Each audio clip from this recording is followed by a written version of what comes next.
இந்த LKG UKG பசங்க சண்டை போட்டுப்பாங்க தெரியுமா? அந்த மாதிரி கொடுக்க வேண்டியது அவங்களோட கடமை, இங்க இவங்க வாங்க வேண்டியது இவங்களுடைய உரிமை. ஆனா இவங்க ரெண்டு பேரும் இங்க எவ்வளவு சீரியஸா ஒரு பிரச்சனை ஓடிட்டு இருக்கு. இவங்க ரெண்டு பேரும் அதாங்க நம்ம பாசிசமும் நம்ம பாயாசமும், அதான் நம்ம அரசியல் இனிமையும் கொள்கை இனிமையும். ரெண்டு பேரும் என்ன பண்றாங்கன்னா, ரெண்டு பேரும் பேசி வச்சுக்கிட்டு இந்த செட்டிங்லாம் பண்ணி வச்சுக்கிட்டு மாத்தி மாத்தி சோசியல் மீடியாவில் ஹேஷ்டாக் போட்டு விளையாட்டு இருக்கிறாங்க.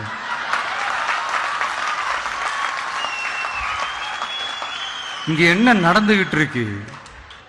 அதாவது இவங்க ரெண்டு பேரும் அடிச்சுக்கிற மாதிரி அடிச்சுப்பாங்களாம். அதை நாங்க நம்பணுமா? மக்கள் நம்பணுமா? What bro, it's very wrong bro.